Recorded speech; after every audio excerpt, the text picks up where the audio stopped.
Olá amigos, sejam bem-vindos a mais um vídeo do meu canal. Eu sou o Lucas Knaip e vamos falar sobre o Grande Prêmio da Espanha que entregou entretenimento, uma corrida disputada, divertida, muito movimentada, muito desgaste de pneus, todos os pilotos tendo que ir para estratégias de 2 paradas ou até mesmo 3 paradas, o que deixou a corrida muito mais movimentada pela alternância estratégica, por todas as variabilidades colocadas. Mas uma coisa que não mudou é o domínio da McLaren. Verstappen até ameaçou antes do safety car de Andrea Kimi Antonelli, que acabou quebrando lá o motor, acabou indo de Vasco, mas a verdade é que assim, a gente teve uma ameaça às McLaren por causa dessa questão estratégica, né? Ir para uma parada extra, né, foi o que fez o Verstappen forçar mais e igualar um pouco mais o ritmo. Mas a verdade é que o Verstappen jogou tudo fora no final, na relargada, obviamente prejudicado pelos pneus duros, né, que obviamente tem muito menos aderência do que os macios e não faziam sentido para um stint tão curto, né, era apenas 7 voltas no final a todo vapor, aí ok ter pneus macios, né, acabou que a Red Bull não tinha mais pneu, não tinha nenhum médio ali, tiveram que usar o duro e aí eles se lascaram, o Verstappen acabou errando na saída da última curva, foi ultrapassado pelo Leclerc, se ele não tivesse errado ele ia ficar em terceiro. E aí aquele negócio, né? Depois o Russell mergulhou, bateu nele, né? Eu acho que a Red Bull não deveria mandar ele ceder posição. Eu acho que assim, né? Não mudou nada no final, porque o Verstappen foi lá e bateu deliberadamente no Russell, que assim, né? Perdeu a cabeça completamente, perdeu a linha. Eu acho que assim, esse tipo de coisa não dá pra passar pano. E ele transforma uma performance que era mágica, ele tava colocando esse carro da Red Bull no ritmo das McLaren, uma performance que no final ali ele fica se estressando e, na meu ver, o erro foi dele, gente. Na hora que ele erra lá contra o Leclerc, é dele, não é do carro. O Leclerc não fez nada de errado, ele ultrapassou. O Verstappen faria igual se fosse o invertido, até pior, seria mais agressivo ainda. A gente vê que ele é um piloto muito agressivo.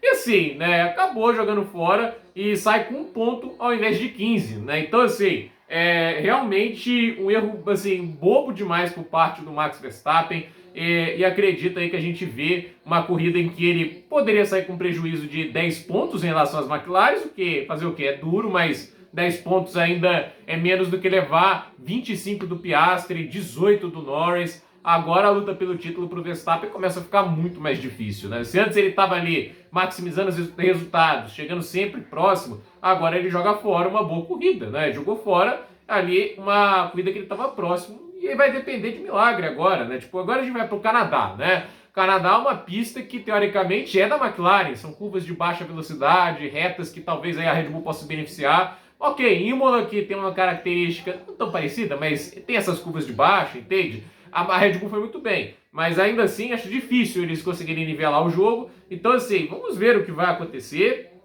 E é claro, tem também Áustria, Grã-Bretanha, Bélgica. São circuitos que vão ter bastante essa questão da alta velocidade, dá para ter ultrapassagens.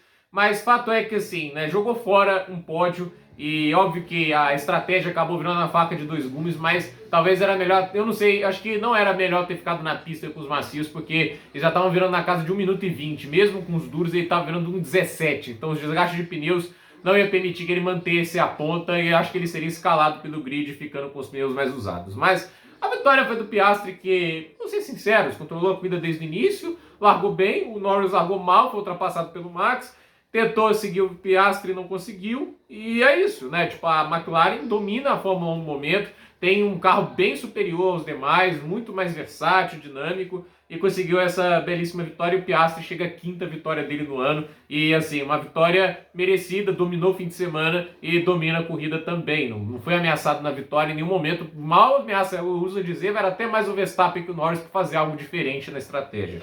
O Leclerc salva em 3º lugar, mas assim, nada animador o ritmo da Ferrari, até ali no momento da corrida o Leclerc estava mais rápido do que o Hamilton, perdeu um tempinho ali atrás, ele estava até andando num ritmo um pouco mais próximo, mas assim, né? Ele fez o que pôde com a Ferrari, consegue mais um pódio, isso é positivo. O Russell na 4ª posição, 12 pontos a mais para a Mercedes, é positivo também. E o Hülkenberg em 5º com a Sauber é piloto do dia, né? E óbvio que isso aí vai trazer muitas críticas ao Gabriel Bortoleto, que termina em 12º, né? Mas assim, primeira coisa a se dizer, a Sauber fez uma estratégia diferente, né? Eles resolveram dar de Penske na Índia, a Penske gosta de fazer essas estratégias alternadas, né?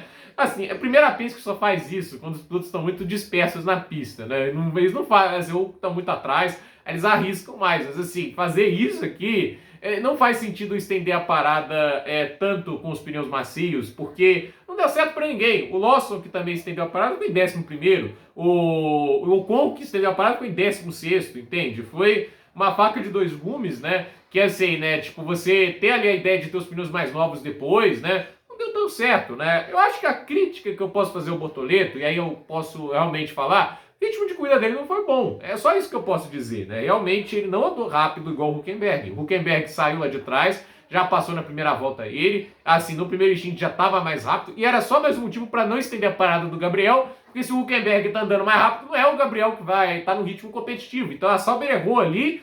E assim, com os médios mesmo mais novos, né? Ele estava andando muito pouco mais rápido do que o Hülkenberg. E assim, a progressão dele no grid não estava sendo das mais rápidas. Teve até a chance de pontuar se tivesse ultrapassado o Liam Lawson, mas no final quem fez isso foi o Alonso, que tinha pneus novos. Passou o Bortoleto, passou o Lawson, mas aí é aquela história, né? Se ele tivesse ficado na pista, né? Mais tempo, até porque assim, convenhamos, o Hülkenberg parou antes, né?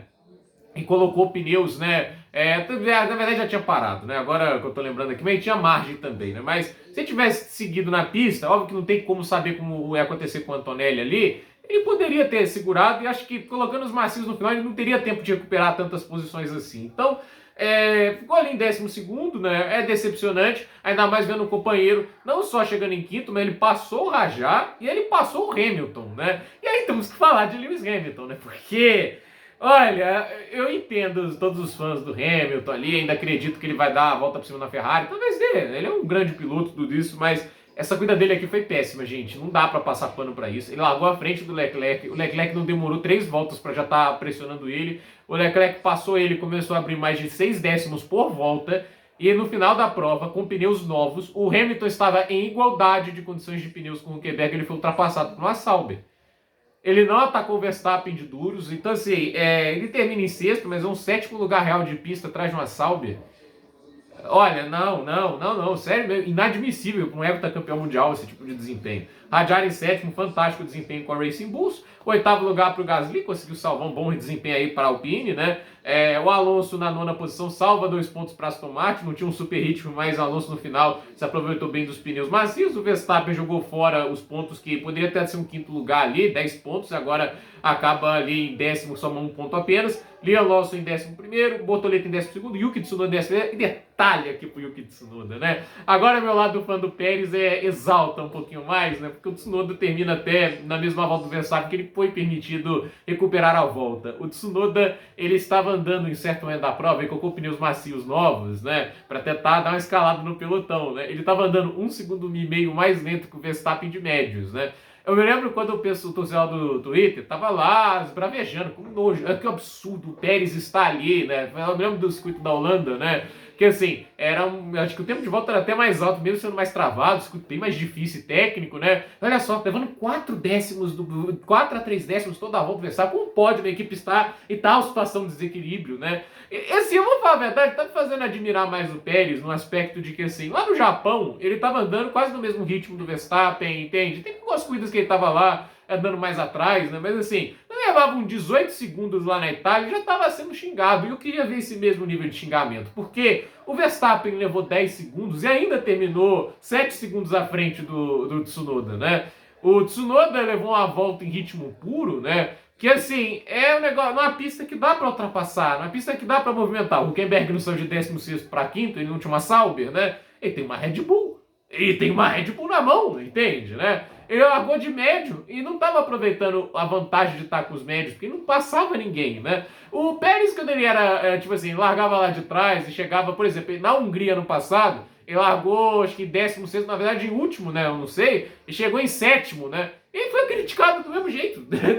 Eu me lembro que tem pessoal do Twitter que criticou ele até no Japão, quando ele foi em segundo, porque ele terminou 11 segundos atrás do Verstappen. Não tem graça não ter um piloto que incomode o Verstappen. E assim, coloca o Tsunoda no lugar. Tá aí o Tsunoda, gente. E não é um piloto ruim, tudo isso. Não acho que ele é terrível, mas assim, quem sua consciência achava que esse cara ia fazer frente ao Verstappen, entende? Essa pista aqui, gente, é a pista que dá pra fazer alguma coisa mais. Todo mundo conhece essa pista. Então, assim, o Tsunoda tá aí, 13º, terminou atrás do Bortoleto, terminou atrás do Lawson, entende? Com uma Red Bull, não dá. É assim, esse tipo de coisa, tem que ter dureza na crítica. Se você criticou lá o Pérez pelo que ele fazia lá na Red Bull, né? tem que ter dureza igual ali com o Tsunoda. Então, assim, quem foi criticado até quando o carro quebrou no Qatar, ele estava em quinto. Lá no Qatar ele estava em quinto quando o carro quebrou, né? Então, assim, Carlos Sainz em 14º, horroroso também na corrida. Colapinto em 15º, misericórdia também. E tem gente criticando o Drogovic que ele vai abrir mão de Le Mans para andar na Fórmula 1. Se ele anda bem um fim de semana, vamos supor, se ele pontua lá no Canadá, ele vai conseguir a vaga dele. Se o Colapinto, esse limitado, conseguir um 15º lugar e, assim, com aquelas performances na Williams batendo o tempo todo, conseguiu vaga na Fórmula 1, por que não o Drogovic, que é muito mais piloto, né? Ocon em 16º, Berman em 17º, Haas fechando o grid. Abandonaram o Antonelli, o Albon, que quebrou uns 3 bicos hoje da Williams, e o Lance Stroll não correu, né? Tipo, resolveu fazer o fim de semana inteirinho ali pra não deixar o reserva ganhar. É assim, gente, eu não acho que isso tem a ver só com o Drogovic, tem a ver com qualquer piloto, né? Vocês acham que o Van Dorn não ia andar melhor do que o Stroll? Ele ia também. O Van Dorn é mais piloto que o Stroll, o Drogovic é mais piloto que o Stroll. Ele tá na missão de não deixar ninguém entrar no lugar dele. Eu tenho certeza que ele vai apressar o retorno dele pro Canadá, né? Se for o Drogovic pro Canadá, legal, vou ficar feliz pelo Drogovic, vai ter a chance de mostrar o talento dele lá. Tomara que aconteça, né? Tomara que tenha um carro bom, até porque, assim, vai lembrar, nessas curvas de baixa velocidade, a Aston Martin mostrou sinais de vida, é só olhar o desempenho que eles tiveram lá em Imola. Então, quem sabe? Então, gente, é isso. Primeiro também, Fábio, eu tenho que falar aqui da liderança do campeonato. Além da coisa toda, tem que falar do campeonato, né? Vamos aqui.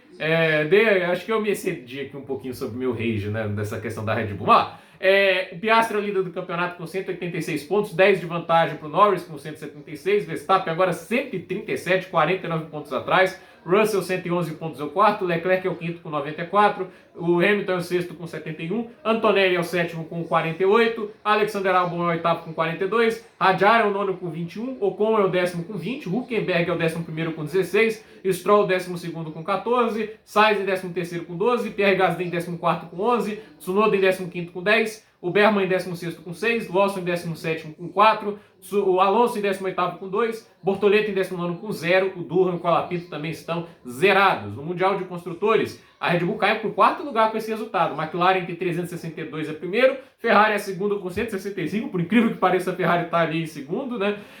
A Mercedes em terceiro com 159, Red Bull em quarto com 144, Williams em quinto com 54, o Racing Bulls em sexto com 28, Haas em sétimo com 26, Sauber em oitavo com 16, a Aston Martin em nono com 16, a Alpine em décimo com 11. Então, gente, por esse vídeo é isso. Dúvida nos comentários, deixe seu like, se inscreva no canal, compartilhe este vídeo e até o próximo vídeo.